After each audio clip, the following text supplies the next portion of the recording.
Yes, ma'am.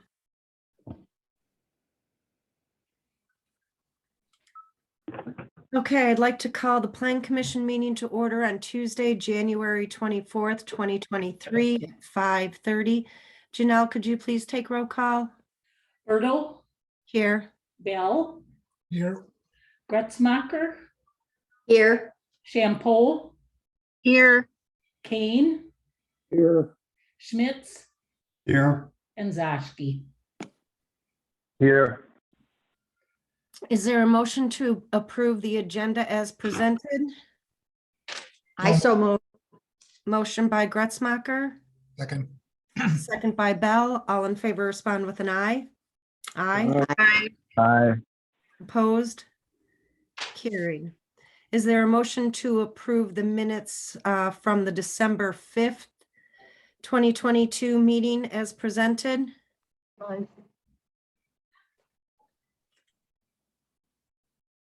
Did I hear somebody? So moved. Motion by Kane, second by Zashki. All those in favor respond with an aye. Aye. Aye. Aye. Opposed? Carried. Is there a motion to approve the December 15th, 2022 minutes as presented? I so move. Motion by Shampoo, second by Schmitz. All those in favor respond with an aye. Aye. Aye. Aye. Opposed? Carried. Is there anybody joining us tonight that would like to talk to the Plan Commission on anything that's on their mind under comments and correspondence?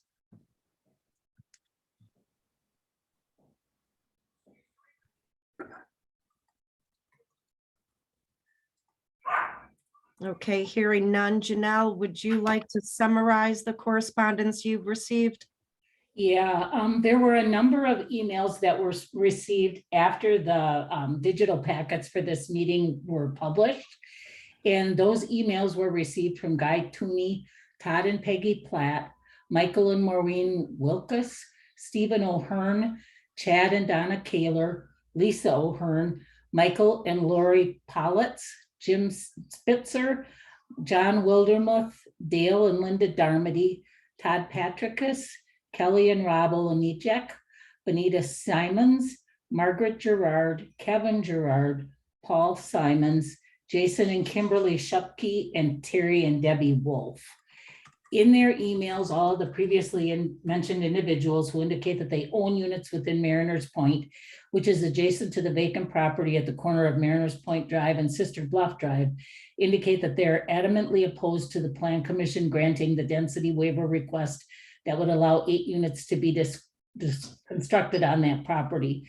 They also indicate that they believe the proposed density, the loss of green space, and massing of the proposed development is not appropriate for such a small parcel. And several of them also expressed concerns about the potential traffic and safety issues that could arise if the density waiver is granted. In his email, Mr. Tooney states, to borrow familiar words from a Joni Mitchell song, let's not take paradise and put up a parking lot. Okay, thank you. All right, we will move on to agenda item number 6A, draft development agreement to move the cabin to Roots Inn and Kitchen at 2378 Maple Drive. Julie, would you like to take us through this, please? Sure. Roots Inn and Kitchen is over here by the administrative offices. For those of you that don't know, the Plan Commission discussed this property in November, and at that time they reviewed a request by the owners to move an older cabin onto the property. The cabin would be used for their business office, their laundry services for the business, and then some storage. They're kind of cramped in there right now, so they want to move this cabin on there. The Plan Commission reviewed it. They didn't have any concerns with what was being proposed out there. They did agree to move forward with a draft development agreement and review that. So the draft development agreement in your packet, I have 7 particular or specific conditions you should be aware of in there. The rest of it is the standard abbreviated template we use for projects like this. But the 6th, just so everybody's aware of it, is the developer agrees to bury all electric, telephone, and cable television lines from poles or underground service to the building. We require that of everybody. It doesn't matter if you're getting a development agreement or not. So that's kind of a non-negotiable item for us. The only plumbing allowed in the building is through the laundry, a sink, and a toilet. There should be no shower. We discussed that at our last meeting, that we have to put that in there to make sure there's no potential this could become used for living quarters, or maybe even possibly the expansion of the bed and breakfast. If it were an expansion of a bed and breakfast for living quarters, that would be a whole separate review we'd have to undertake. The development be at least 6 feet off the east property line. They show it at 6 feet, it has to be 5. The development cannot be at any time be used for living quarter purposes, including short-term rental. Again, just solidifying what the code says. A sign be posted on site indicating that guests of the bed and breakfast are not to park on the street overnight. We talked about that a little bit at our last meeting, that about the parking situation out there. So, and the owner said he tells them not to. So this again just supports what's in our codes. No existing parking shall be removed for the development to occur. There shall be no reduction in existing parking spaces. The area between the development and the east lot line shall be landscaped in accordance with the municipal code. So those were the 7 site-specific conditions that I put in the draft development agreement. We can discuss them, take them out, or just move forward with them the way it is if you'd like. I think they're exactly what we had kind of talked about, and reiterating some of the basics of what's already in the code. I have no issue. Any other members have any comments or questions or concerns? I have a comment about this just in general. I understand this is what we asked for, and this is what the rest of the planning commission wants, but I wish that we would permit auxiliary dwelling units, because I think that that's going to be a key component to our housing issue moving forward. Or for this under the current code, this is what we have to do, so I acknowledge that. Duly noted, Nate, thank you. If there are no other comments or concerns, a motion to approve and recommend the village board would be appropriate. I so So moved. moved. Motion by Gretzmacher, second by Zashki. All those in favor respond with an aye. Aye. Aye. Aye. Aye. Opposed? Carried. Agenda item 6B, site plan review and review of draft development agreement to renovate a cabin at the Sister Bay Inn at 10490 Highway 57. Julie? This was another cabin that we discussed at our November meeting. This one was in regard to an existing cabin. It used to be used as for the pickers, the people that work the cherry orchards. They used to live in there. It's been vacant for many, many years. The owner would like to convert it to a rental unit associated with the inn. So we checked the density, we checked the parking, everything was good. The only question the Plan Commission had was, could they get the sewer and water service to that building? And they wanted something from the Public Works Director to that effect. And I thought that was in the packet. I'm just looking for it here real quick. It is. It is. Okay, Julie, sorry. Julie, if I could just real quick before you continue, I'd like to make a motion that we remove this item from being tabled. Oh, I'm sorry. Thank you, Rob. Yeah, the staff report, when it was, so in November, when we acted on this, we tabled it until we got the information from the Public Works Director. So we do have to have a motion and a second to remove it from the table to I discuss. second. Motion by Zashki, second by Gretzmacher. All those in favor respond with an aye. Aye. Aye. Opposed? Carried. Opposed? Okay. Okay, so who was opposed? I'm sorry. I was opposed. Bell. I don't think it's appropriate that Rob made that motion. That's my issue with it.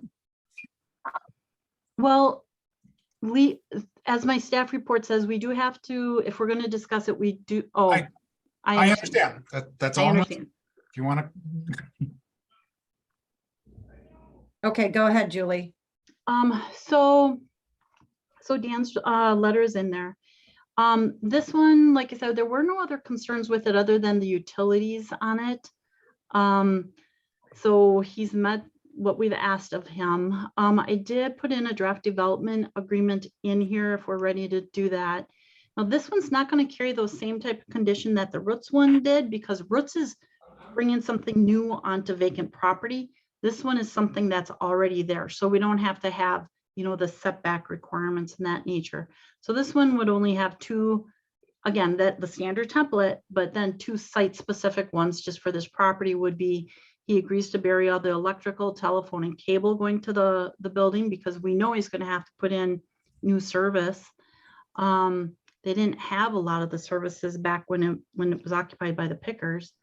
And then the area between the development and the east lot line has to be landscaped. It's very close to the lot line.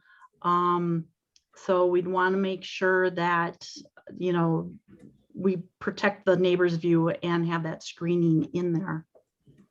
Other than that, there were no other concerns with the project. Do you state in the proposed development agreement, oh, here it is. Okay, building materials and colors. Okay. And should we not see a landscape plan and have that approved and incorporated into the development agreement before it moves forward? You know what I found on these, I don't want to say smaller projects, we've been saying they have to submit the landscape plan to me, and then I'm reviewing them. A lot of them say they have to go to the zoning administrator or the village administrator. That's what we did with the one we just did for Roots too. You know, it's a pretty small building. You're only looking at a couple trees and plants out there. It's not a large project by any means. We could, I think we'd almost want to be fair. We'd probably have to do that for Roots too, or maybe reconsider that if we did. Okay. Duly noted. It's just that we have always included that in the development agreement in the past. If it's small and going to be minuscule, because we're not talking about a whole parcel that needs to be landscaped or anything of that nature, I'm fine with that. But I guess moving forward, I'd rather have that included in the permits before they come to the plan commission, just to kind of be consistent the way that we have been in the past. Sure, we can have that on all of them moving forward. Okay. I'm on this yet. Does anyone have any questions? Denise, I'd just like to clarify that I'll be abstaining from discussion and the vote on this based on the owners being one of my employers. Okay, thank you, Rob. Yes, and I'm abstaining also. Okay, thank you, Ron. I move to go forward with this. I Motion. second. By Schmitz, second by Gretzmacher. All those in favor respond with an aye. Aye. Aye. Opposed? Motion carried.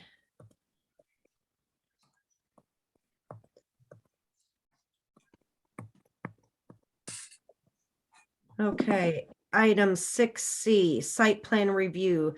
Convert a residence to restaurant and accessory residential use at the Peach Barn, 2450 Highway 42. Julie? Denise, you know, first of all, I have to apologize, everyone. I'm not in my head today. When we discussed Roots, we should have had a motion to take that off the table too. I suppose to correct that, we should, the proper way is reconsider, have the motion to take it off the table and take the action. And I apologize, you guys, I got a little brain fog going on here.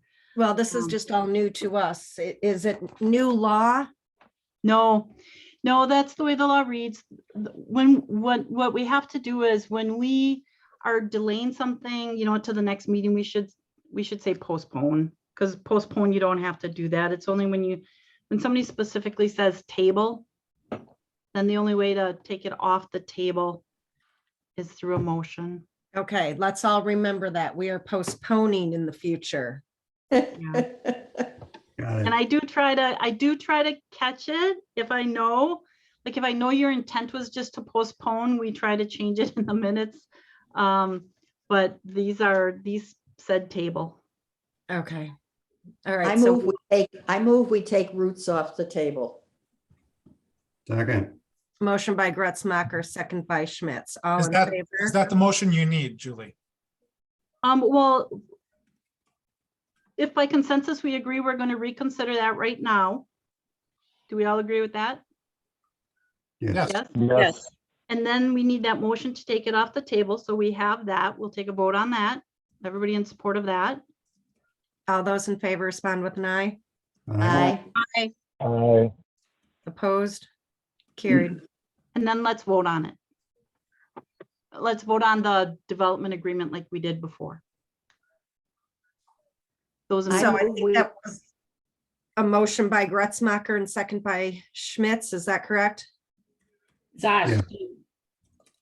Oh, okay. All those in favor respond with an eye. Aye. Aye. Opposed? Motion carried. Okay, now we can Sorry. go to 6C. Okay, so the Peach Barn, I think a lot of us are familiar with that. That is the brewery and outdoor entertainment facility on the south side of town. You take a long drive back and that's where the brewery and facility sits. They do have a house up by the road and they want to convert that into a restaurant and deli with employee housing on the second floor. There's a few things that we have to talk about on this one. So I'm just going to go through one by one and discuss it with you. I hope everybody's had a chance to look at the plans to see what they're proposing to do out there. So as far as parking goes, previously we did require that they have an asphalt parking lot put in. They ran into problems with contractors this past year and they were not able to put those in. So we do need to address that as part of this because we're looking at that whole property. We don't want to perpetuate parking problems by approving something and not addressing something that's out there. So with this one, they will not only put in enough parking for the restaurant and deli, but they're going to put in 10 extra stalls.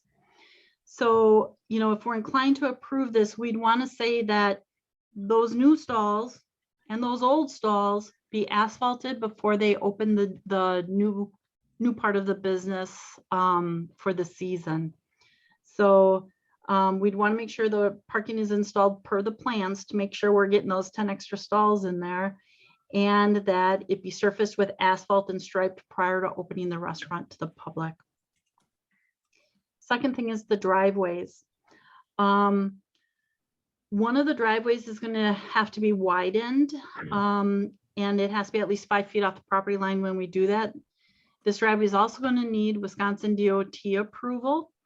So I did suggest a condition in there that the easternmost driveway shall not be installed until approval has been secured from the Department of Transportation. It shall be no more than 24 feet in width and it has to be at least 5 feet off the property line and that the driveway be asphalt. The owner has applied for a permit for the second driveway and it would be issued upon Wisconsin DOT approval. As far as the housing, just because somebody wants to put housing on the second floor of a restaurant means they can put any type of housing out there. Depending on the zoning district you're located in, depends on the housing that you can have. In this district, you can have accessory residential uses, and that's what they want. An accessory residential use means it's accessory to the business. So this project was reviewed based on their request for that accessory residential use. So we'd want to make sure that it is restricted to that. So a condition would be the housing on site is to serve as accessory to the business on site only. And then just a little side note here, they do have some outside stairs. They're proposing to access that and it does meet code. They would just have to make sure they get the proper permits for it. They did show a pergola between the building and the highway. And our code says that you can't put a structure in this situation. You know, a commercial district, you can't put a structure between the main building and the highway unless you get a conditional use permit. So I did tell them that and they said, you know, we'll just hold off on the pergola at this time. But because it is shown on the plans, I want to make sure we address that, right? We don't want to miss that and all once the pergola goes up. So there is a condition that I recommend that would be the pergola between the proposed restaurant and the highway that is shown on plans is not to be installed until a conditional use permit has been secured and a zoning permit issued. Landscaping. Landscaping, they submitted a plan. We would want to see more detail. So we were talking about landscaping on the last one, you know, do we want, so now the question would be, do we want to hold off and actually see a more detailed landscape plan? We could review that plan, you know, at our next meeting, if you'd like, or we can go with what they've submitted. The landscaping needs to be installed prior to opening the restaurant to the public. A detailed landscaping plan shall be submitted to the village administrator to determine compliance with the code. Like I said, they submitted a plan. It's just that we would want to see more detail to make sure it's meeting our requirements. Signage, they showed that there'd be a second sign installed. They can't have that. So I did make sure, just a note in here that everybody understands that they're only permitted one ground sign. Lighting. Their lighting looked fine, except for they proposed some string lights, which are not addressed in the code. We did allow string lights on their property with the last phase, and we did allow it for another business over on 57. I personally think that they're not upsetting the night sky. I don't think these are the types of lights that cast onto other properties. So I guess my question on this one would be, would we allow these with this proposal? So that's something we'll want to talk about. And then architectural compatibility. Does the Plan Commission consider the project architecturally compatible? And I think for that one, you know, we probably want to look at the brewery quite a bit and say, does it match that brewery? So everything on that property is at least compatible. Kind of hard to match it to the area, the surrounding area, because you do have such a variety of uses. You have a technical college, you know, you have just a variety of mixes out there, and they don't meet what we would consider our typical architectural compatibility criteria. You know, usually we're looking for, like when we're looking at a condo, we want to see grills on the windows. We want to see contrasting trim. They did incorporate as much of those things that are in the code into their proposal. And then, like I said, they're trying to make it compatible with the barn. So we'd have to say, does that meet our intent? And then sidewalks. The village does require sidewalks. We can require an easement for those sidewalks. We don't always require them. Sometimes I think it's been a case-by-case basis. If they're back where I think there's no thought of a sidewalk, we don't.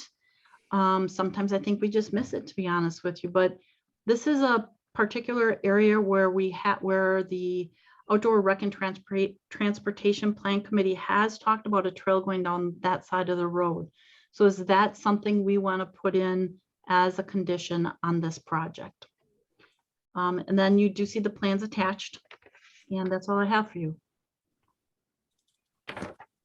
Thanks, Julie. If I can get back to it here. Do we know, do they meet the 20% green space criteria? Yes, yep, they're still good on that. Okay.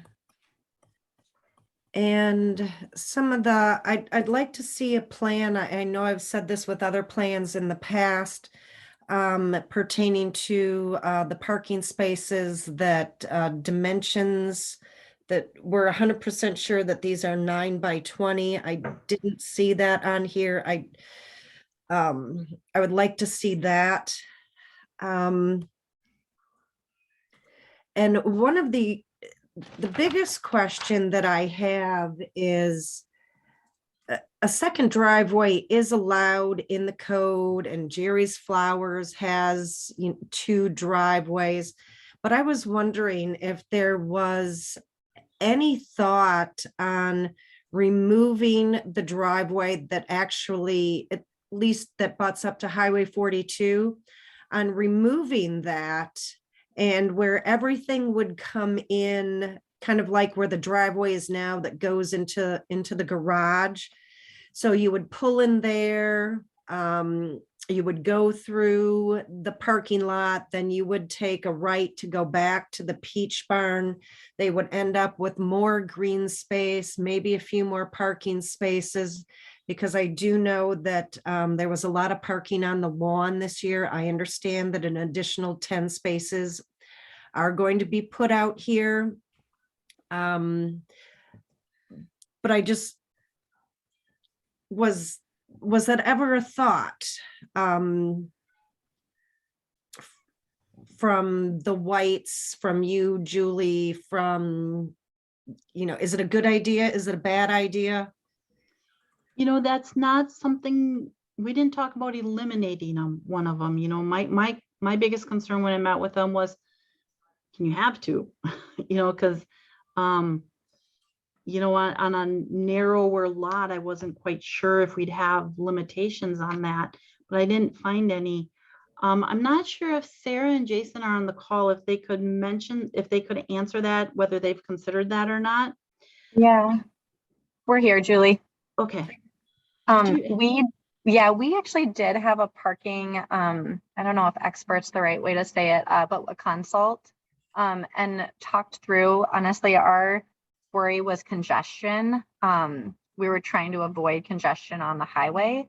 And the advice we were given was having 2 entrances and 2 exits actually helps to alleviate that. One thing that we are, thinking through is the hours of the business would be morning and early afternoon. And then the brewery hours are 11 to 8. That's not changing. And so because there's, it's almost like 2 different groups of, audiences customers that would be coming, there's probably going to be, I don't know. I think people will park in both places, right? Depending on which business they're going to, they'll be able to probably use both of the different lots. So I think we could consider that just from the conversations we've had, the 2 entrances and 2 exits, the lot is already there. I think you guys know that driveway, the second driveway we're talking about, it already exists. Right. So that's kind of all we have. I was just curious, and that's good that you've already had kind of a consult with somebody about that. So I'm okay with both driveways. I just thought that if you hadn't had that conversation, if there,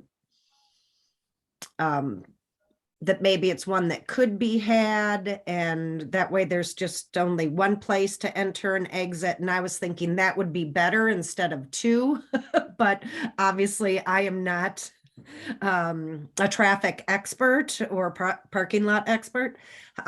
So I'm okay with it. I just thought that maybe there could be some advantages to not having 2. And then, let's see, as I scroll down. On page 54, kind of your overview of the remodel of the house and garage. The plan does not show all of the tables and the bar stools or all of the seating and where it's going to go. I know you had it on that other page and how many tables, benches, picnic tables, whatever it was. I need those to actually be on the plan, so we always have that plan to refer back to if there are any issues. And I was wondering, the new ADA bathroom that you'll be putting in the restaurant or remodeling a current one there to make it ADA, is there any reason that, because it opens up to the backyard, that there should be outside access to that bathroom? I know you have a bathroom, you know, in the other building, but I was just wondering, with all of that space in between the house and the other building, is that something that the Plan Commission would want to see? I know it's not that far to come in to use the bathroom, but also if you're saying that the deli and restaurant will be more of a morning lunch kind of thing and not a dinner thing, it just, is that a good idea or not? And is that something the Plan Commission would like to see, that there's an additional bathroom?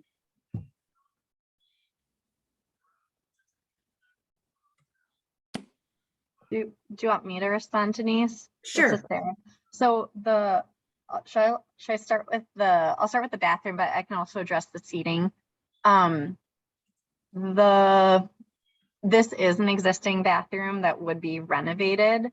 The idea is that the bathroom, this particular bathroom, would be for it's not going to be a very large, seating area and restaurant. Well, I think if we make it ADA and we have two doors, if we have a door that comes in from the outside, it will technically not have it be ADA because that door swings open, and the amount of space that you need around the toilet and the sink will then not be available. Yeah. Okay.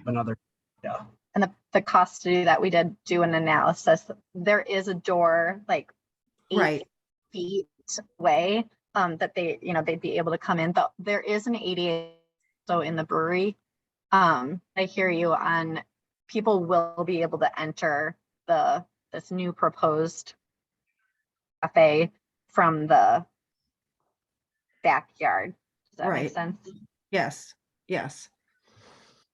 Okay. And then did you want to talk about the tables or the seating, Sarah? Yeah, Denise, were you talking about the new proposed restaurant? Because we do seating kind of lines in there. You were kind of put it breaking on up, the- so I didn't hear your whole entire sentence. Apologize. We do have the seating plan on the new proposed cafe. Did you see that? The No. seating plan? Is it, the only thing that I see is on page 54, where there's a 4-top, 2 tops. Mhm. Yes. That's it? That's all the That's it. seating? Yeah, so if you go back to that, there is, I think, a total of 16 seats. So we'll have kind of a bench, or it's 2 benches really. It's like 16 seats. The rest of the space is, we honestly don't want to crowd it, and we want to encourage people to take their drink or food outside too, and Okay. kind of use the seating that we have in the backyard space. Got it. Oh, okay. Well, that explains a lot, because it did look very sparse, like it wasn't all drawn with all this middle room with nothing in it. So I know the brewery is not open year round. And currently, are your plans to have kind of the similar schedule with the restaurant and deli, that will only be open when the brewery was open and it will be closed during some of the winter months? Yep. So this year we are open Thursday through Sunday with the brewery. Okay, We cut the hours pretty good, but we're going through this winter to just see how it goes, and we'll make a decision on what we do next winter based on kind of how this goes. The new proposed restaurant, we are thinking that will be completely closed by the end of November. Okay. Okay, So probably like a May to November. okay, But again, we're learning. right. So we'll see. Right. And the market will dictate, you know, and requests if, you know, people want to go there in those other months, how much demand there is, what your staff looks like. And then the final question that I had, which looks like the front elevation on page 57. So it looks like you have somewhat of an incline, an ADA incline to get into the front doors. Is that what I'm seeing on page 57? Correct. Okay, will you have, do you need a railing there? And if by law you don't have to have one, will you put one in? Yes. We'll have one. Yes, we will Okay. have one. Yeah, that's a good catch. That's not on the plan. Okay.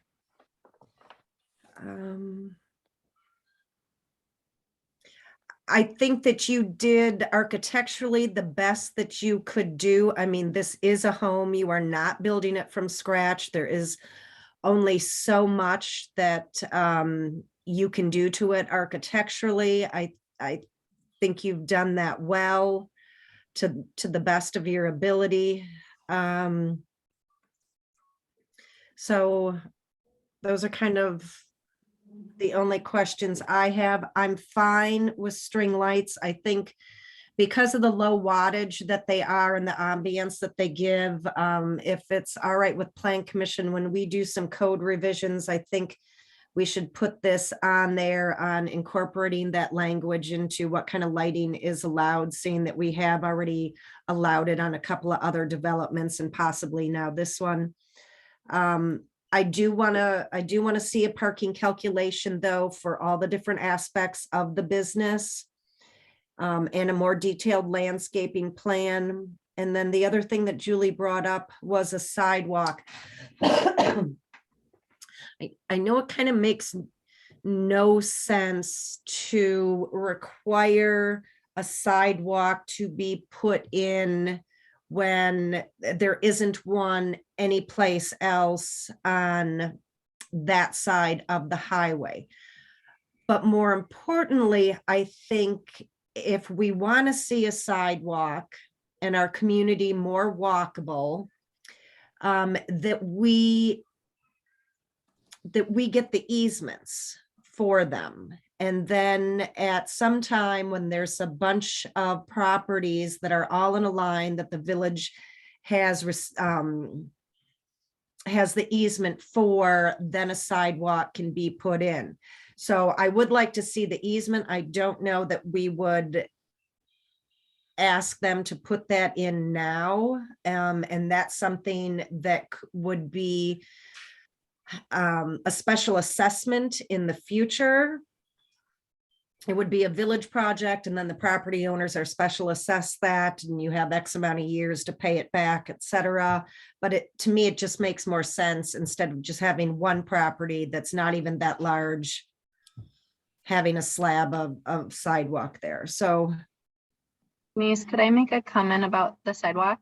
sure. I mean, we love the idea of the sidewalk, to be honest. People do walk along the highway or on our property. So we love the idea. I think our questions are exactly where you're going. There are no other sidewalks along that side of the road. Right. So it would be awkward until probably that happens. Right. But we love the idea of it. We are wondering who pays for the sidewalk, because we imagine that's pretty costly. So is that something that the owner of the property pays for? Does the taxes cover that? Well, usually sidewalks are done as a special assessment to the property owner, where the village will decide to do an infrastructure project of that nature.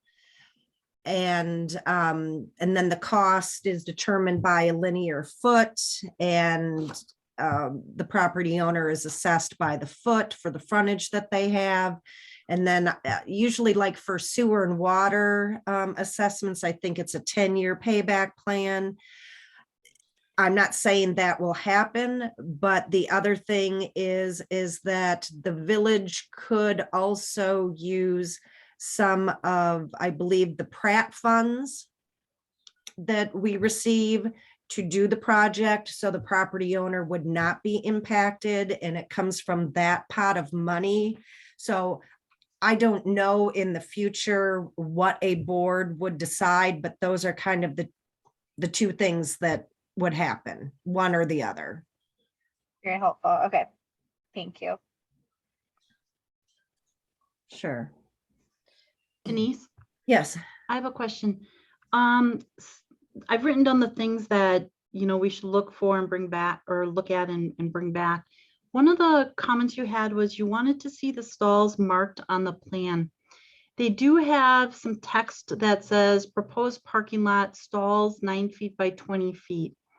Do you want more detail on the plan, like the actual 9 on the width part? Yeah, I just don't want a 9 by 20 written inside the box. I want to see an actual measurement. Okay. All all the way across. Okay, so there's 7 stalls or 10 stalls here. So that means that, okay, if it's 9 by 20, that area needs to be, 100 or 90 feet long or whatever. I want to see actual measurements to know that the stalls will fit in there.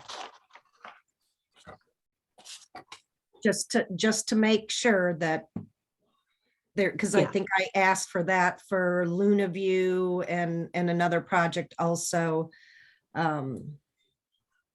Just for clarification, and it's there on the plan. Yeah. And to be consistent. So after I've now babbled on other plan commission members' thoughts, ideas. I have a couple questions, a couple thoughts on there. Why did you decide to go above and beyond the parking requirement, 10 stalls? What was your thought process on that? We were quite overwhelmed this last year, and we don't want to go through that again. We also have the space, and we could not think of a better use of that space. So honestly, we were just trying to be proactive instead of deal with what happened. It was a this big last headache this summer. Yeah, to- that was to like deal our with. biggest stress was parking.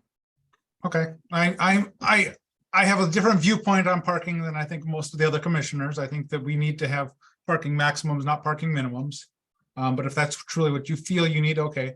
I would say that I think a better use of pavement would be to put that into a sidewalk. I understand what Denise is saying. I understand that if it goes to nowhere, it's not going to matter, but in some level it really will. I'm not gonna to fight that fight, but I really do think that we should ask for a sidewalk. And if we get an easement, fantastic. I would encourage you to look at what you can do with landscaping to make it more inviting, because you do have a multi-use path on the other side of the road. So it's going to be a little bit, I mean, like you do, I did see your bike rack on the drawing, but I wonder what you can do to entice people to get there not on a car, because ultimately the best solution to parking is to have people use less cars. Fair. That's a good point. So I don't know what exactly that looks like on a landscaping plan, but I'm pretty sure there's some sort of path you could do, or, really whatever you can do to separate pedestrians from cars Yeah. helps safety and makes it a lot more enticing. So you don't just have the crazy weirdos walking there. You have the average Joe citizen doing it too. That's a good point. I think we have ideas in the property to include paths and, kind of make it a little magical. But I hear what you're saying on, like, not once you get into the property, but even at the very beginning of the property. Yeah, to get you to, why does the customer cross the road? Yeah, Because they yeah. see somewhere to go. Yeah.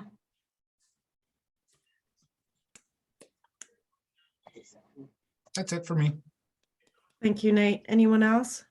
Yeah, I guess I would like, and this is going to be somewhat tangential to the work they're doing here, and I'm happy that they're doing well. When did their development agreement say that they had to have their original parking lot paved? Probably last spring. Well, they usually have 1 year from this, 1 year from the date of occupancy, I think. Okay, We have three, so we have there's three different parking lots. There's one that already is paved. So when we first came, that was the one, it was already paved, it just needed the lines painted. Then there was a second one we brought forward that was kind of just a dirt lot. That we brought forward kind of in our phase 2 conversation with you guys, about a year ago. okay. And so that is the lot that's not, there's a lot of reasons for that we don't have to go into now, but that one is the one that needs to be paved still. And I believe we had 1 year to pave it, if I'm recalling correctly. And then this third lot is what we're talking about, The new one. the new one, which is Right, on okay. the lawn. No, just, it was an aside because in our journey to have administrators over the last couple of years, at the Plan Commission, we were making requirements for dumpsters and all kinds of things. And if those requirements weren't met, we were just walking away. So I just wanted to make sure that if you didn't have your parking lot done in time, that we knew about it and you had talked to somebody about it ahead of time versus now, a year later, finding out, whoops, it didn't happen. And now that Julie's here for full time, I'm assuming we have a system in place. So no offense to you guys, it just is part of the process. Dave, I can just clarify in that too. I did talk with Jason and Sarah at the end of summer, and we did talk about the fact that it wasn't paved and what the schedule was.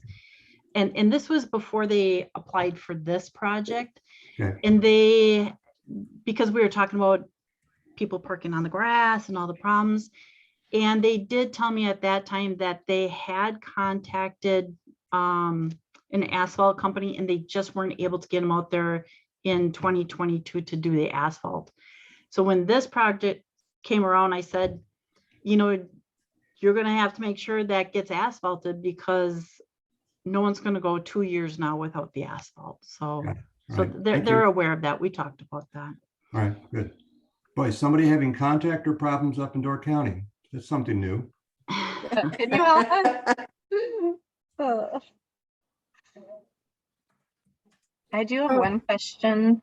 Sure. Around signage. I know I don't know what the process is for this, but because it's now a second business that would be on the property, I do want to raise this as one of our biggest worries is if we don't have signage, how will people know about this new business? So we are trying to figure out creative ways in which we could.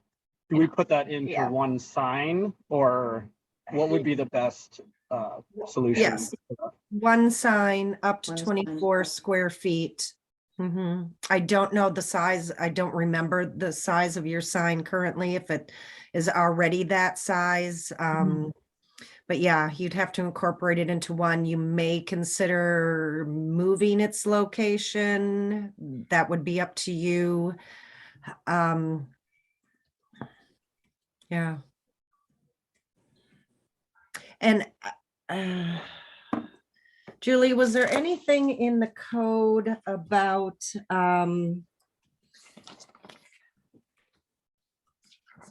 I think you can also have some small, if there were multiple businesses on a parcel, you could have a couple of small signs, like, I mean, really small, 2 square feet or something of that nature, like above the entrance of the restaurant deli, that would distinguish it a little bit also. Am I correct in that? You're correct. You're correct. They are when you have multiple buildings on a lot, it's different signage requirements than if they were all in for example, the same building. And then there's little things they can have like open, close signs, little signs on the wall. I'll send all of that to Sarah and Jason, just so they know what their options are. Okay. And I'll try and get that out to them next week. Okay. But yeah, the way it was proposed right now, it just didn't meet code. So I just didn't want them to move forward thinking that was going to get approved. Sure. So the one last thing, I know it's a current driveway back to the brewery. How wide is that? That is 24 feet, which was a requirement from our last. It is Yeah, 24. so it is, we widened it to meet the. Okay, the okay, all requirement. right, so that was already addressed. Excellent, for two-way traffic. Yeah. Okay. We all right, were able to get contractors to help us with that, so that was a win. Okay, great. Okay. Anybody else have any other questions or can, I have one more follow-up. Under what noise standard are we going to hold them to, the new 75 or not?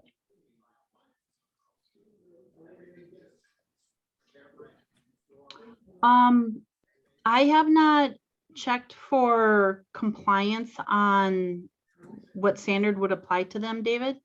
We have Okay. to do that yet. We just talked about it. She did tell me, Sarah did tell me that most of the music they've had out there is all acoustic guitar. Great. So that's something, all of the businesses, so far the only business, that's a totally different subject, but we have to go through the outdoor entertainment rules with them yet, because this particular business, I think because they were working on this other project, didn't request a compliance inspection to see where they were at with the outdoor entertainment facility. Okay, thank you. I have a question on the lighting. yes, Ron? On page 62, the pole lighting that is shown, that goes, I don't know if that meets our dark sky requirements, if we even have any. We do. Yeah, that shoots straight up, doesn't it? Yeah,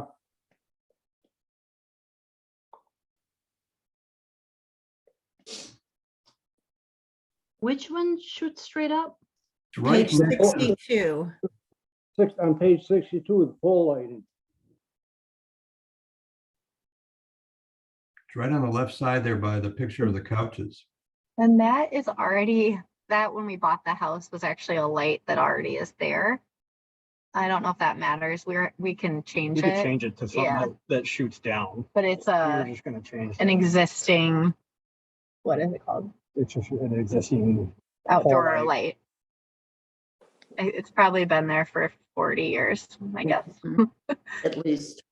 Okay, You might be able to put a cap on it to make it meet code. yeah. Oh, yeah, That's a we could good, do that. we could do that. also, I think the thought of an easement for a trail or a sidewalk in the front is definitely a must. Knowing what I had the trouble of putting the trail in across the street.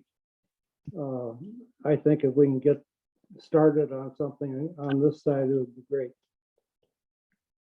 So right, and I don't know.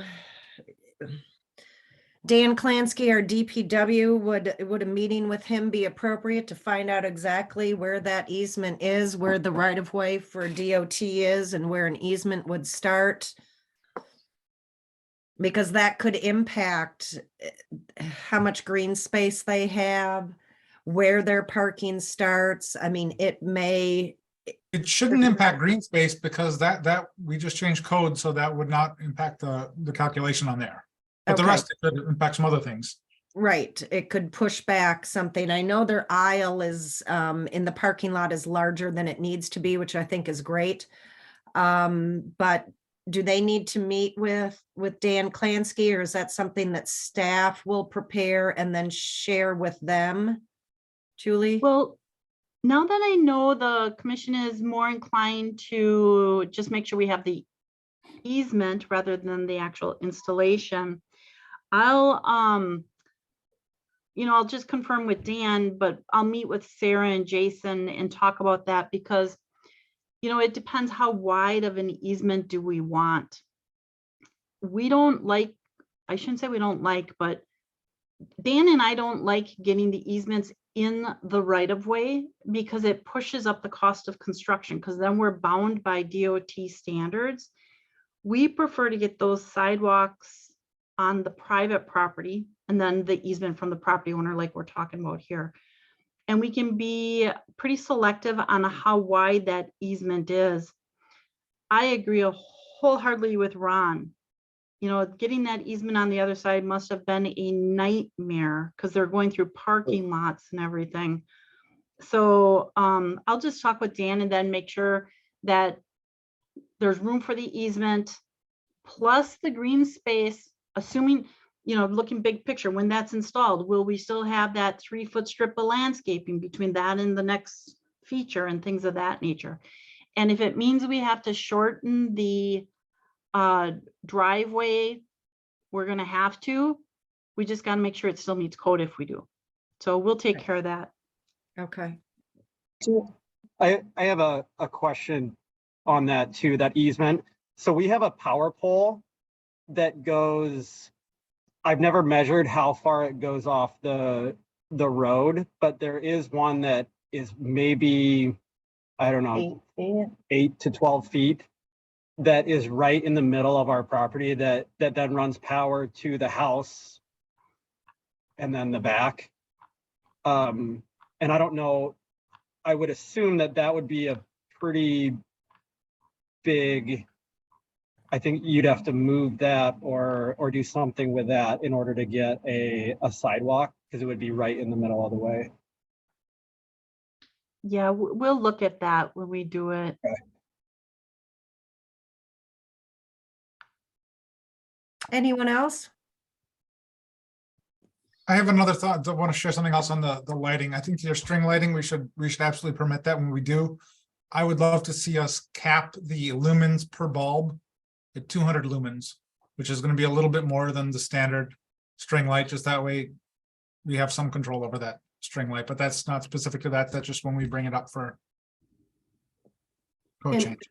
what is the standard lumens of those light bulb string lights, Nate? Do you know? Did you just look it up? Oh, I looked it up a while ago. 2 watts is generally 150 lumens. And so I think we have a little bit of margin on there because you might have somebody that wants a slightly brighter bulb. And I also think that we should encourage people to go to a warmer color, somewhere less than 4000 K in general, because that's going to be more inviting. I thought was it the clinic or was it Marissa Downs's I think it was Marissa's where we said 2700 K was the max that she could use, or that's what we told her. That's what we told her because that's a warmer color. Right. Okay. Right, we should address both. That's a really good point. Really good point. So there's a standard and that's it. Mhm. Okay, so with everything that we have talked about, Sarah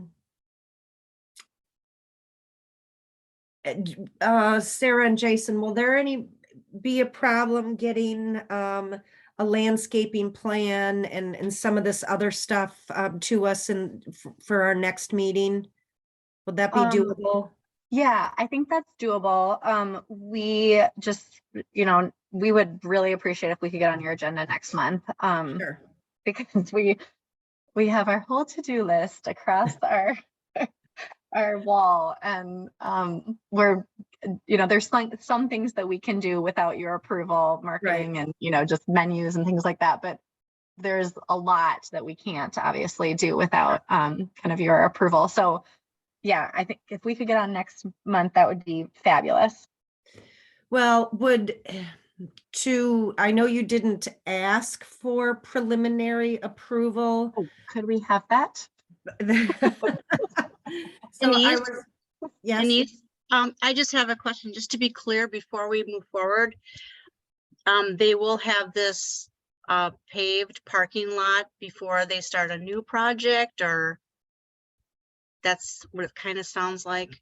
Because it's already almost a year. Yes. I think they're going to do it all in one fell swoop, and I don't believe the village would give them the occupancy for the new business until all of that was done. Am I correct, Julie? Yeah, that's what I would recommend for a development agreement. Assuming we want a development agreement, we didn't do one on the brewery, which I think was a mistake. So I think we would want it on this, and we'd want to make that very clear in there. Well, and if there's a way that we can go back and incorporate the brewery on the decisions that we have made and incorporate it into an all-encompassing for both aspects of the business, if that's all right with the Whites, I would like us to do that. I'll talk to them about that. I'd have to think about the implications on the outdoor entertainment facility portion of it. Okay. But definitely I'll talk to them. Okay, so if we give them preliminary approval, what does that mean for the plan commission when we give that? What does that mean to the Whites if we give that? What could they actually do anything without having the permit in hand? No, they can't do anything until they have that permit in hand. What that tells them is they're on the right track. This looks like it's going to move forward. You're going to have to meet these conditions. It kind of gives them some assurance that, hey, if we can work out these kinks, you're likely going to be approved unless something drastic happens. If there was some glaring thing right now where we're like, no restaurant, too much traffic, no, now would be the time, so they didn't waste any more time and money. But it sounds like, in my mind, this is something where we're saying, yeah, we think we can get behind this. We've got some concerns here, but if we can work through all of this, yeah, let's keep working at it. It's pretty much what we're telling them if we agree to a preliminary approval. Okay. All right, so we will postpone another presentation until next month, and I will make a motion that we give the Whites preliminary approval for the project that was presented this evening. Motion by Berto. Second. Second by Bell. Any further discussion? All those in favor respond with an aye. Aye. Opposed? Motion carried. Thank you. See you next month. Sounds good. Item number 6D, site plan review, repave Country Walk parking lot, Country Walk shops, Piggly Wiggly, 10576 Country Walk Drive. Julie? So I was really excited to see this project come through. Hopefully you read the packet, but they're looking at redoing the parking lot, driving lanes, sidewalks, things of that nature at the Country Walk complex. We've had a couple of accidents out in that parking lot. It doesn't meet our standards right now. It definitely doesn't have enough green space in it, and it's not very functional. So they're looking to redo it. The part I'm going to focus the conversation on is the grocery store parking. The rest is pretty self-explanatory. You do have the plans in front of you, but basically real quick, they're going to be adding some ADA stalls. They're going to be changing the direction of the parking lot. So if you're trying to get in the store, you don't walk around cars. And otherwise, instead with this new one, you'll just walk down the lane right into the store. They are eliminating a driveway, which I really like to see, because there's so many driveways going out onto that road right now onto Country Walk. they are going to be, you know, the landscaping is huge. You know, we're going to have parking islands, which we want to absorb rainwater, cools the area. There's a lot of benefits to it. They're going to be putting in night sky friendly lighting. They actually had an engineer design that to make sure it met code. They're going to be looking at, they're going to be improving the drainage on that property. With this new design, there are slightly fewer lots, but still more than what they need. They'll actually have a buffer along the road. The only thing I had when I looked at this plan was, is now a good time to put in a sidewalk, you know, because we are looking at that on all our streets. And in this particular one, we're, in my opinion, and in talking with Dan, we're better off with that sidewalk on the other side of the street. And I know that sounds funny because you want people to get to the grocery store, but you have so much traffic coming in and out of there, and you have the big trucks coming in and out, that you're almost better having the traffic on, I'm sorry, the pedestrians on the other side of the street so they can see clearly. Now is a good time to cross. But other than that, you know, I thought it was a good project. I didn't see any issues with it. I am very pleased that they're redoing it. It's very unsafe. It's not lit at all. It's just, it's been dangerous for a long time. Yeah. So I'm very pleased. A lot of landscaping. What I couldn't exactly tell, or maybe I just missed it, are there any storm sewer drains that they're putting in the parking lot, or are there some already there? I'd have to look at it. I know Dan was okay with this. They were working. The good thing on this project too is Country Walk's engineer is our engineer, you know, so they're looking out for our best interests on this as well. I Julie, think I those could are step being in, Brandon. installed. Brandon, yeah, the engineer's here. Brandon, you want to comment on that? Yeah, Brandon with Robert E. Lee and Associates. So there's two existing storm inlets, and you can kind of see them on the site plan. They're towards the east side of the property. It all drains to that point right now, but we're just improving around that area. I know it's, but when I was out there last fall, it was kind of all torn apart and everything kind of just puddled there. But with the new asphalt and kind of better drainage in front of the Country Walk shops, down towards that, it should clean up any kind of flooding that they were experiencing in the existing conditions. Okay, excellent. Glad to hear that. So we had some, they just weren't functioning very well anymore. Correct. Yeah, I was looking for them on the plan. You know, it's page 80 on my, let me see here. Trying to figure out what page it is in your packet. Yeah, page 80. If you go to page 80, you can see there's better detail on all of that.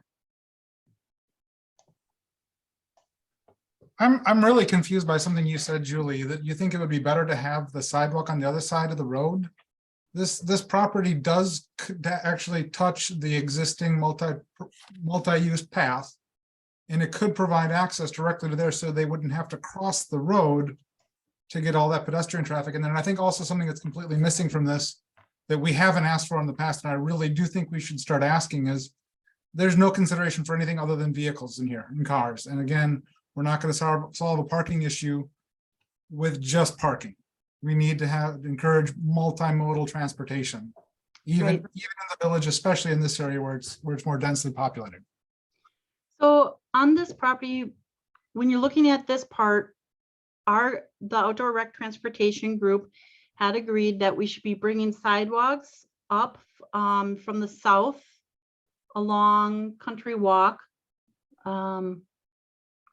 Looking at a map here, up to the south to bring the pedestrians in on the south side.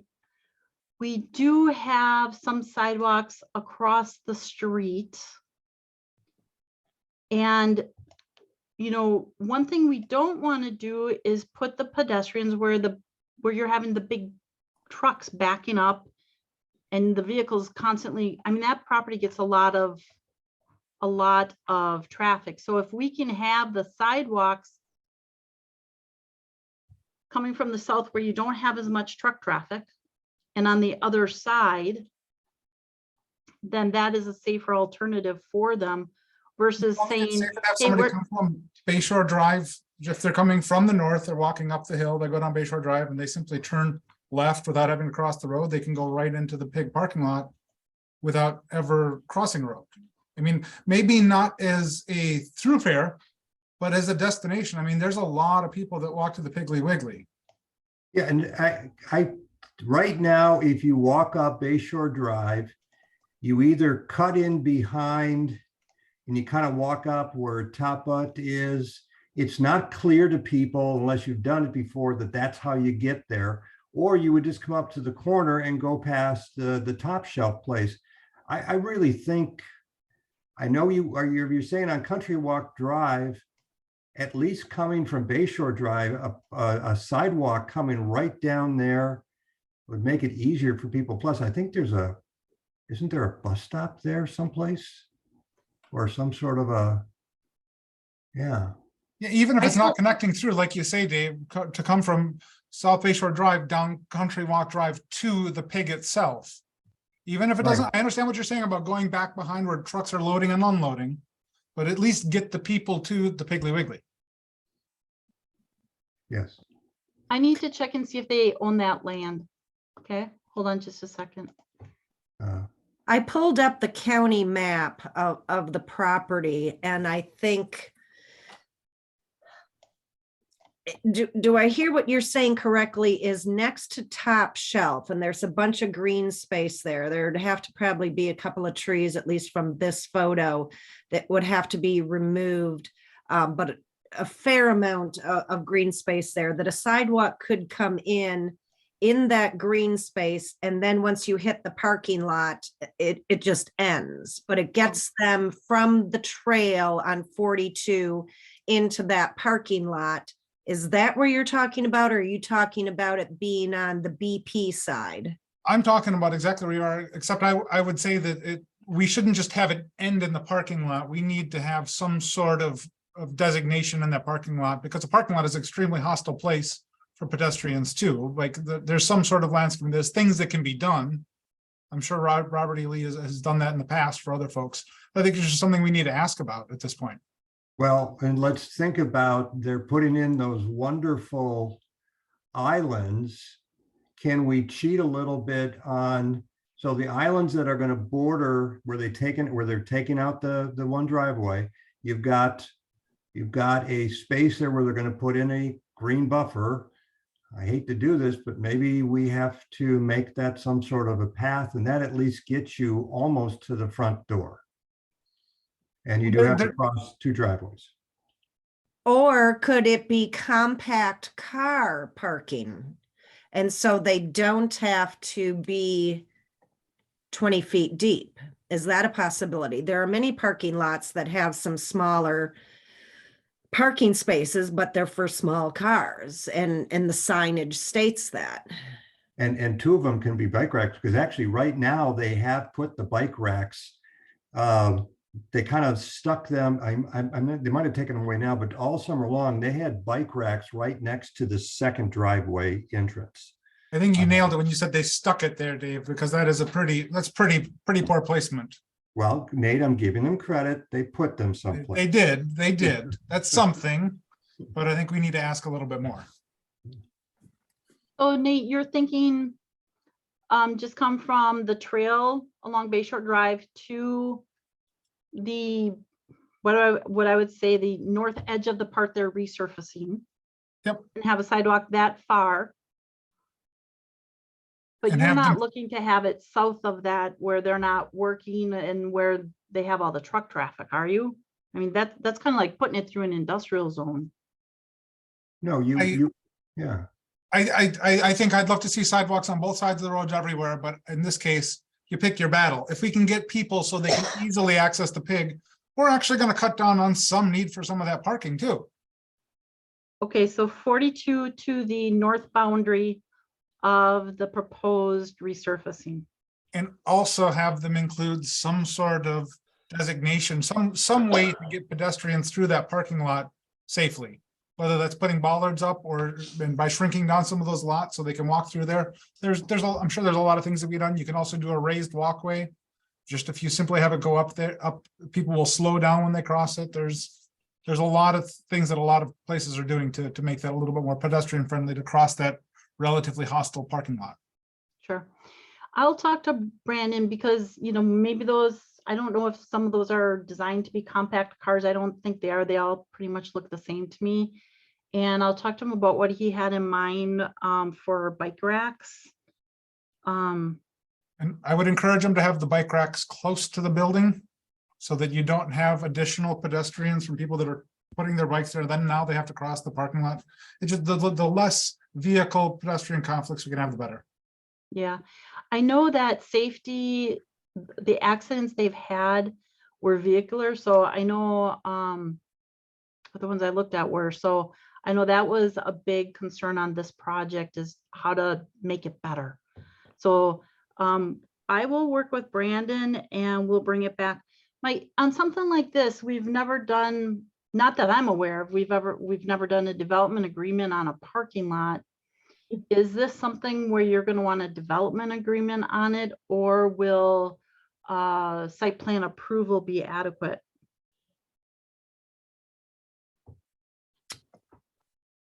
I can go either way, I guess. What covers the village and our intentions and our requests the best? Our attorney. If there's a parking lot that needs a development agreement in the village, this is it. If this doesn't need it, I don't think any parking lot does. I do think we should ask for a development agreement on this, if possible, if reasonable. If I can get these issues addressed with Brandon by next meeting, can I come back with the development agreement? And I only say that because, again, we're looking at asphalt timing. You know, this is a huge project and we want to get it fixed as soon as possible. I just don't want to delay them. I want them to have some assurances so they can start getting it on a schedule. Yep, sounds good. So we'll postpone this until next month for further information and a draft of a development agreement. Okay. Okay.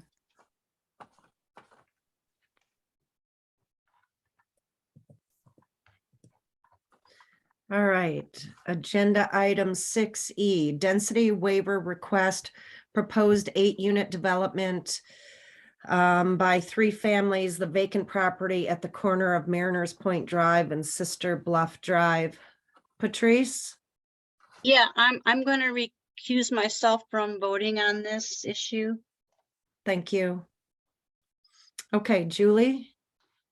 Okay, this is a property that we looked at the last half of 2022. It's a property that's for sale. And we have a new party that's interested in it. It's a family, basically. So it's, you know, some younger men and their families and then their older parents. And what they want to do is put up townhomes that so they can house their family. They know that short-term rentals are not allowed. I've went through that with them. They're very aware of that. The problem is the number they need is 8 to make it work for them. And I told them that we do have density limitations, and that one for this property would be 6 units. So they need some type of density waiver. Now the code allows you to do a density waiver, but they have to put in supplemental design elements or improvements incorporated into the project to compensate for the increased density. We talked about that, and I don't know what that is, on this type of property. I just couldn't think of what it could be. And we talked a lot and they explained, they're like, well, our parents are elderly. They like to go down to the park and blah, blah, blah. And I said, here's an idea you could propose.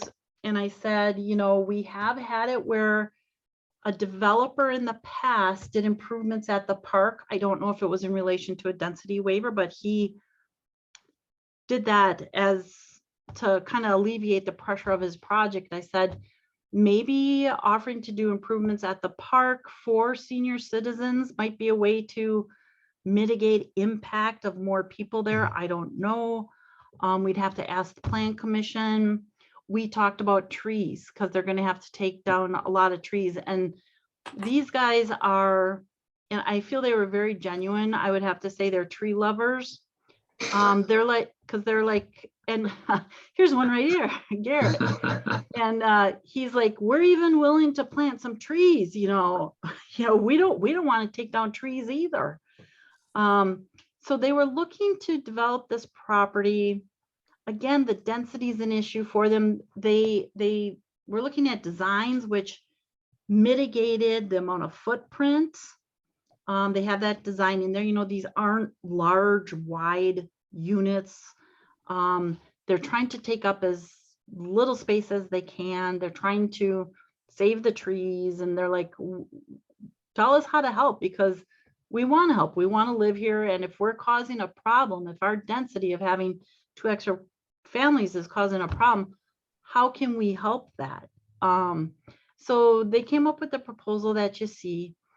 Now, to one of the issues that I shouldn't say is a hardship for them, but one of the things that was a little confusing on this property was we approved a CSM a number of years ago, and we approved it with the lot being 1.294 acres, which means that they could almost accommodate the 8 units. 8 units would require 1.3 acres. This is 1.294, rounded up, it's 1.3. So the CSM we approved years ago, they would have been okay. And they wouldn't even need to be, we wouldn't even need to be talking about this.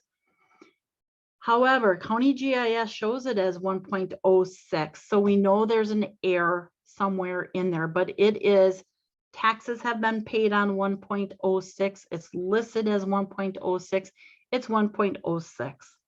But there is that little glitch that, yeah, at one point we would have thought that this lot would have been okay for the 8 units.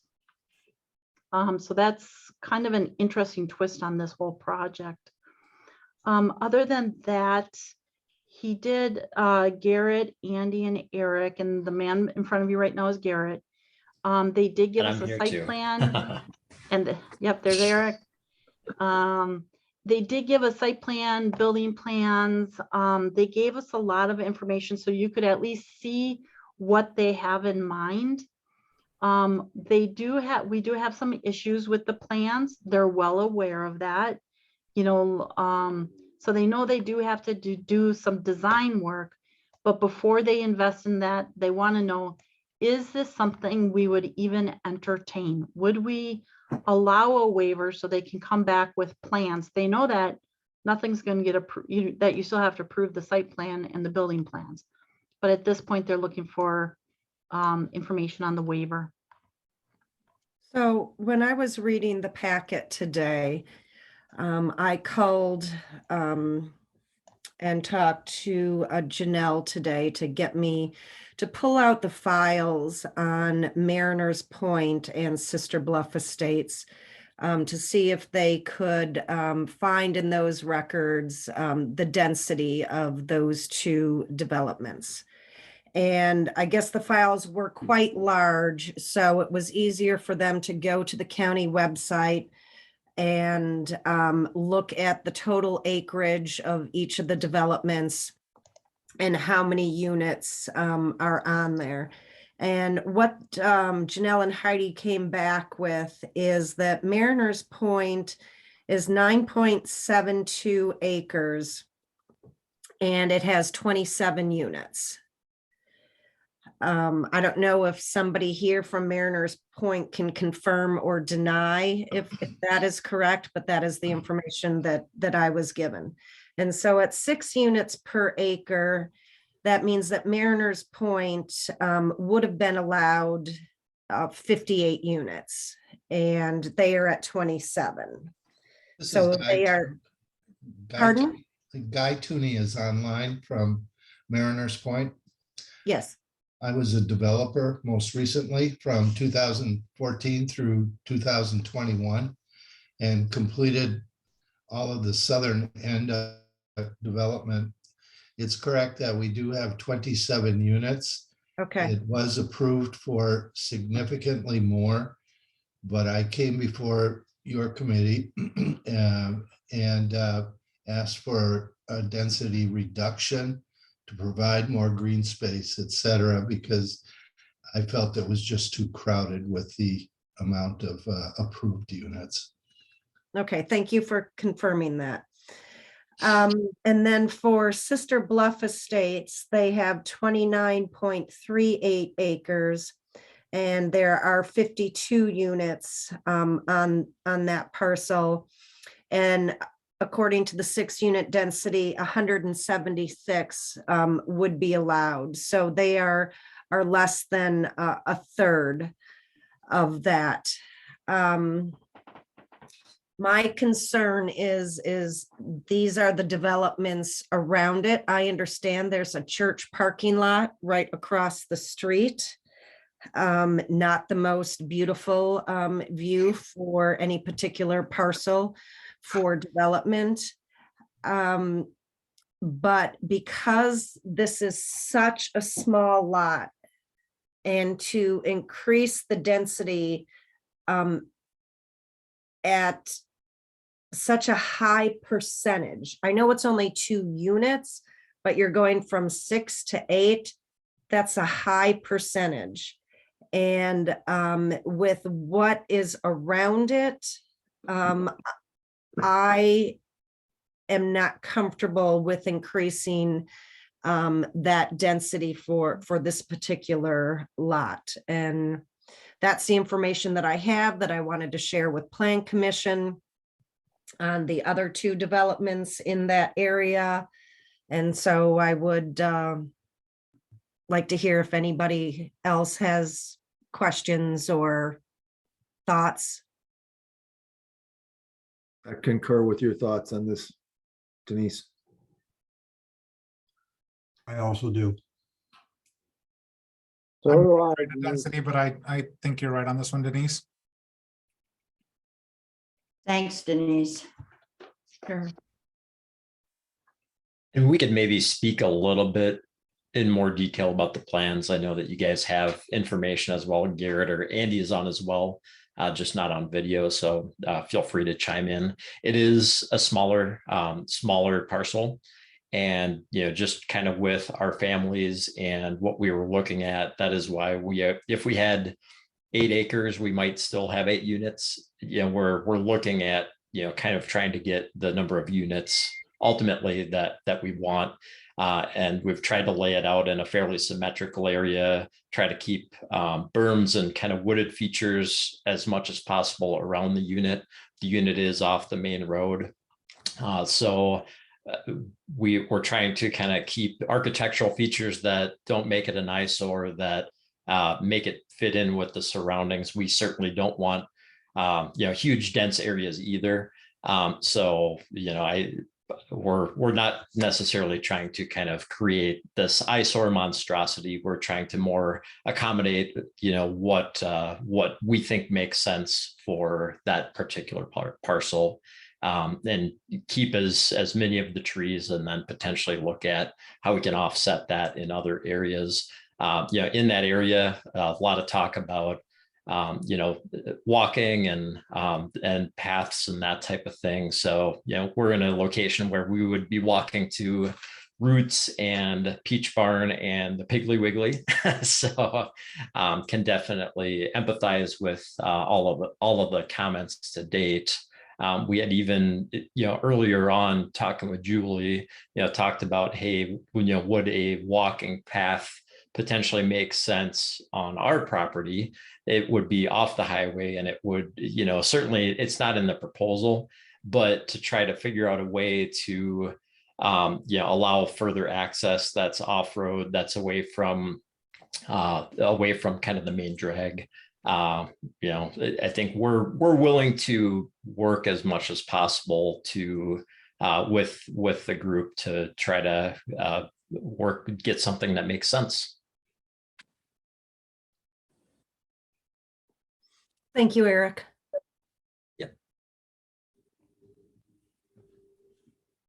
I'm not sure, Denise and Julie, forgive me if the floor is officially open. That's why I was waiting to talk. Yep, go ahead, Garrett. Motion that was needed. Okay. Well, Eric summed it up pretty well. One thing that we talked about when we went to Julie was, could we employ a PUD potentially to address some of what would be the deficiencies in what we're proposing and mitigate those aspects elsewhere, as Julie noted earlier. So, first and foremost, hopefully you all know, we appreciate the opportunity to do this now the way that we understand some regulations are recently changed, to do an intro meeting, have this discussion, see if we can find some shared agreement on items before we come back and do a formal plan that will likely be viewed favorably. So this is part, you're not hurting our feelings necessarily, but can we find something that works for everyone here, the neighbors, who we did all reach out to, by the way, and we're able to touch base with all of them, and the village. Okay. Rob? I would just like to ask a question regarding your letter that very poignantly references in multiple places your three families, and that your three families would be using the property. My question is, did you at any point in your consideration of plan development consider a 3-unit parcel so that each family would have 1 unit, which would make them bigger? And then, or is that, if you came with the same, essentially the same sized overall building, but instead of splitting it into 8, split it into 3, does that give each family the opportunity to have its own family unit, but then you don't come upon the problem of the density, and you have larger units for each family? Yeah, we played with a couple different ideas, knowing that 6 right now would be the allowable number by zone. So whether that was 2 buildings of 3 or 3 buildings of 2, we kind of sat there and we played with Julie a little bit on how some of the buildings could be laid out. 8, quite frankly, allows us to get a few more people involved who, as they have been finding out that we're doing this, good friends of ours and all our family members are very interested and want to be a part of what we're doing. So certain members would like their own units, whether those were individually parceled off or in a certain type of building configuration. The overall goal was, could we get from 6 to 8? It should be mentioned too, what we tried to do was take what I call the pod setup that you see in the site plan that we provided, have the garages all facing each other. Every other way that we had looked at, there was kind of a view of garages to the street or multiple driveways to the street. We tried to minimize the driveways, minimize the widths of those driveways, and have the garages point in so that what was on the perimeter was as much wooded space as we could retain, quite frankly, whether or not that includes some landscape berming, but also more exteriors of non-garages.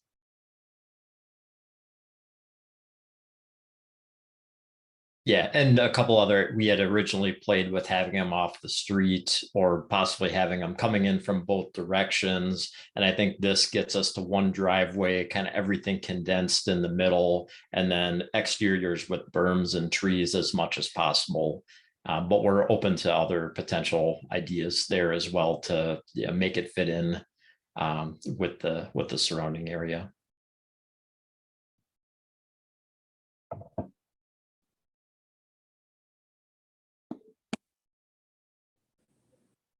Anyone else?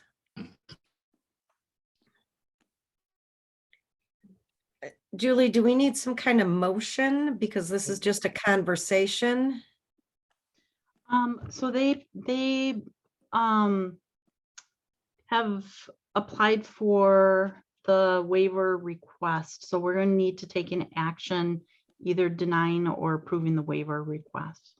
Okay. And I guess, just so I understand the process, if the waiver request is approved, does that still mean that there's an additional meeting to discuss in more detail? So if the waiver request were approved, then you could proceed in doing designs based on whatever that waiver is given, what that amount is. And you'd have to come back for like site plan review, and then we'd have to do a development agreement. Kind of like the process you saw with the Peach Barn today, if you were on at that time. They're a little ahead of you, but yeah, it would start the process where you'd start working on plans. We'd make sure there's no problems with setbacks or anything. We'd come to a meeting. Plan Commission would decide whether they're okay with that or make recommendations on how to change it. And then we would move forward with a development agreement, which ultimately has to go to our village board for approval. Okay, so I think if I'm understanding it correctly, yeah, I propose, to consider approving the request so that we could then provide additional information or discuss further to, to help try to find a solution that would work. Rob, Are you ready for a motion from the floor, Denise, or not yet? yeah, sure. I'm going to motion that we deny the density waiver request. Okay, motion by Zashki. Is there a second? Second. Second by Kane. Is there any further discussion? All those in favor respond with an aye. Aye. Aye. Opposed? Motion carried. Sorry, guys. We'll keep Gotta go back working to- with staff. Again, we appreciate this tonight. We'll keep working with Julie and company. We'll see what we can do. Okay. All right, very good.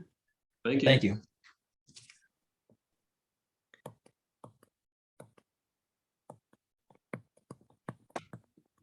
All right, item 6F, draft text amendments, driveway width. Julie? Okay, first of all, we need a motion to take this off the table so we can discuss it. So moved. Second, Motion by Berta, second by Gretzmacher. All in favor, respond with an aye. aye. Opposed? Okay, so Carried. in November, we discussed a document and we saw a lot of, I think I had gave you some chart on the different road widths that we have here in the village. And at that time, it was kind of late in the night. I had read a lot and we said, well, let's table this until January and finish the conversation. So just a real quick update. Our roads are all over the place. We have multifamily roads, commercial roads, private roads. They're not consistent. Driveways are different widths. Older roads sometimes are wider than newer roads. It's just all over. From a planning perspective, usually you have standard road widths. So if somebody's coming out and they're designing, a subdivision or something, there's road widths. We do have, Public Works has a policy guide that they use that the village adopted. They worked with an engineer a number of years ago, and they use that as policy guide when we're designing roads. But from a land use perspective, we should know what size road we're going to require, when it's going to be required, and then people know what to engineer for and design for. We don't have that. We should have that. So I've been working on got almost all the way through the land division code in preparation for the idea of cluster subdivisions that we talked about, in December. So I was working on that and I'm like, before we even do anything, we have to revisit that road issue and say, what size roads are we going to want? This really came to light when we were looking at that project out on Chalet Lane. We justifiably supported a wider road because that's what the code says a driveway had to be, because it was a private road. But we really don't have any guidelines for that. So I think we need to have more conversation on this and hopefully come to a decision that we can put in a code or at least move it forward a little bit so we can keep making progress on the issue. Page 107 shows the varying widths, if it helps. So on some of the, in your report, Julie, some of the roads that you had highlighted, Fieldcrest Lane is one of them. And that was, I think, only 10 feet wide. That is in an R3 zoning district, which is large lot, 5 acres. Currently, it serves 4 homes.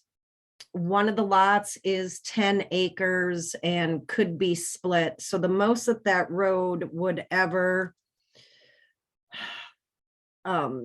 be utilized by would be five residential homes.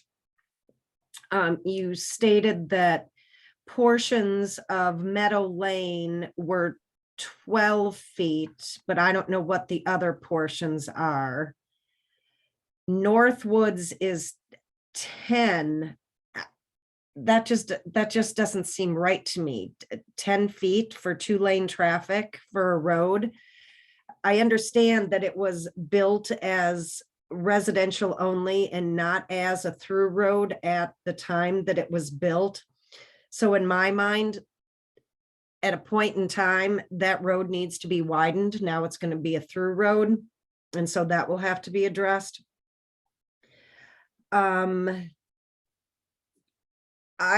think that, and I understand the widths are all over the board, new, old, etc., residential, commercial. I think we need to hone in on, depending upon maybe the zoning district that the road or the driveway is in, dictates the width. How many parcels will it serve? And I also think that if we determine that we want to go with narrower roads in any place than what we've currently, just because there have been errors maybe made in the past, doesn't mean that we can't correct moving forward in the future to whatever width we deem appropriate. But I think if we would go in the direction of having less wide roads, then sidewalks have to be put in. And there are some 24-foot wide roads that are traveled heavily and are pedestrian nightmare. And I know we also talked, and I think I made the point at one of our meetings, that not every single road in this village is conducive to a sidewalk. And so whether they're wider with a paved shoulder or something of that nature, that is maybe within our control. So I think we have a basket of cats here, and I think we need to take it, instead of looking at everything, we need to take maybe it zoning district by zoning district to kind of hone in on each of those districts, see where our conversation leads, pencil in from our discussions about roads and driveways, public and private.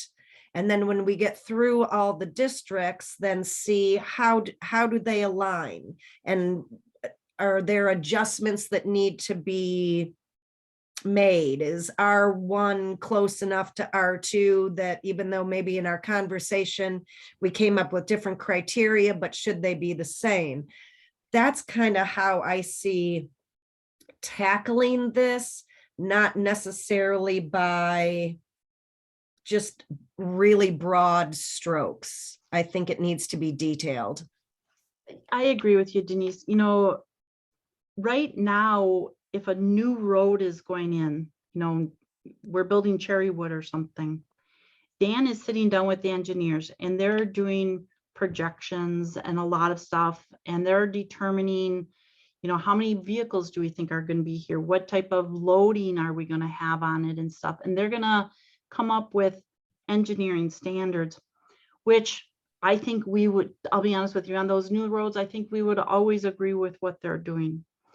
The problem comes with the roads Dan has no jurisdiction over, and those are the private roads. When we see condominiums come before us, we don't have any standards for them, and there's none that Dan can impose on them because they're totally beyond his jurisdiction as well. I think we need to look at private roads. I know, every place I've ever worked, you have a definition of a private road, serves X amount of homes or fewer, and it has certain criteria for the road. If you have more homes on it than what let's say you allow a 15-foot wide road if there's 5 or fewer homes, just throwing that out there. But let's say there's really 25 on there. Well, then that road should probably be wider because there's more likelihood you're going to have cars passing each other at some point. You don't want them going off the edge, going in a ditch, destroying the side of the road, those type of things. If we are all in agreement that something needs to be done, and let's look at the private roads, then maybe that's where we start. Okay, that sounds like a good place to start. Yep. Everybody okay? All right, so I'm going to bring private roads back. I'll try for next month. I'm not sure if I'll get them done, but I'll try that. Can I suggest 2 metrics to kind of lay this out by? Is one, how many houses are on it and how long it is? Because those are the 2 things that are variables I can see impacting it. Yeah, to me, it's going back to that density thing. How many homes can be on that road? Yeah. Yep.